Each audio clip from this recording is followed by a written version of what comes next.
আসসালামু আলাইকুম, কি অবস্থা, কেমন আছো তোমরা? আলহামদুলিল্লাহ, আমি ভালো আছি। চলে আসলাম আর একটা ছোট্ট একটা ব্লগ নিয়ে তোমাদের মাঝে। তো কুকু ব্লগসে তোমরা আজকে কিছু কথা বলবো।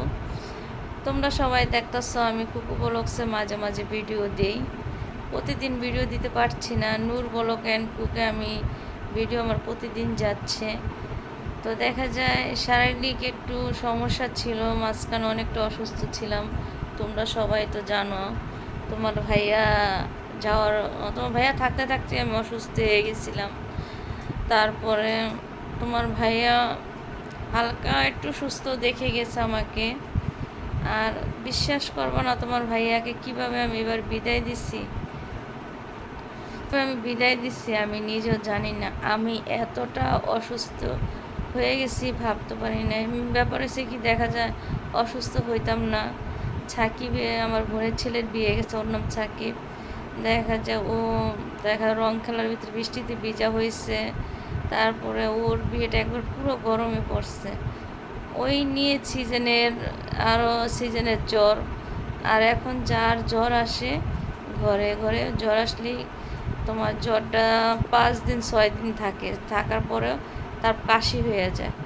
আমার জ্বর ছিল, এত জ্বর ছিল, জ্বর তোমার ভাই থাকতেই জ্বর কমে গেছে। আমার কাশিটা বাড়ছে, অ্যালার্জির সমস্যা বেশি।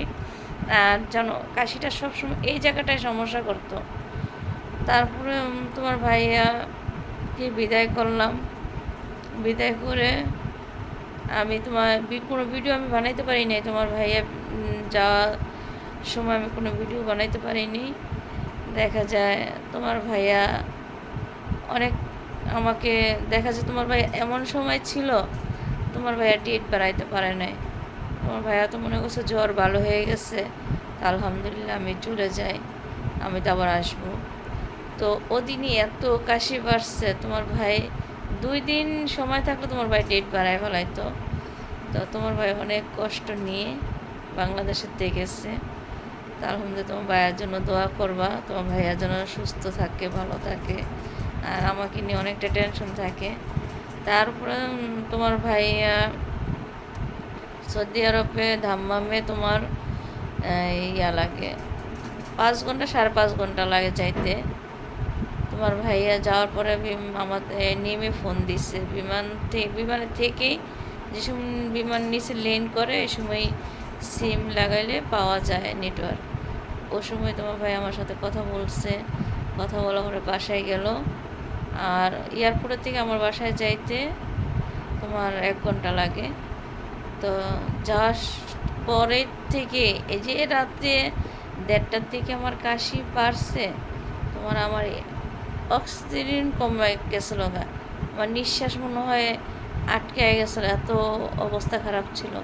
তাড়াতাড়ি তোমার ভাইয়াকে ফোন দিলাম। ফোন দেওয়ার পরে তোমার ভাইয়া বলো হসপিটালে ভর্তি হও। তারপরে হসপিটাল ভর্তি হলাম, আলোক হসপিটাল। ভর্তি হওয়ার পরেও তো তারপরে এই যে তোমার গ্যাস দিতেছে, তারপরে সুই পুশ করতেছে, মেডিসিন ওরা কতক্ষণ পরে পরে মেডিসিন দিয়ে করতেছে। তা আলহামদুলিল্লাহ, আল্লাহ পাক যা ভালো মনে করে তাই করছে। আল্লাহ পাকের উপরে অনেকটাই, কেউ অসুস্থ হলে অখুশি না, আমি খুশি। আল্লাহ পাক আমাকে দিচ্ছে, না দিলে বুঝতাম না। তো ঠিক আছে, আর কিছু কথা আপনাদের সাথে শেয়ার করলাম আজকে। শুধু তোমার ভাইয়ার কথা মনে পড়তেছে, অনেকটা খারাপ লাগতেছে, সেই জন্য বলে আমি কুকু ব্লগস একটা ব্লগ বানাই। তো ঠিক আছে, তোমার ভাইয়ার জন্য দোয়া করবা, আমার জন্য দোয়া করবা। আর কুকু ব্লগসটা এগিয়ে নিয়ে যাবা, যেমন সব সময় তোমরা আমার পাশে থাকো, এভাবে সাপোর্ট করে যাবা। তো আমার সোনামণিরা আর আমার ভাই বোনেরা যারা প্রবাসে আছেন, তারা ভালো থাকবেন, সুস্থ থাকবেন। আর আমার আন্টি আঙ্কেলরা যারা আমার ভিডিও দেখেন, তা আপনাদেরও অনেক ধন্যবাদ আমার ভিডিও অনেক দেখার জন্য। তো ঠিক আছে, আপনারা ভালো থাকবেন, সুস্থ থাকবেন, আমার জন্য দোয়া করবেন। তো আল্লাহ হাফেজ।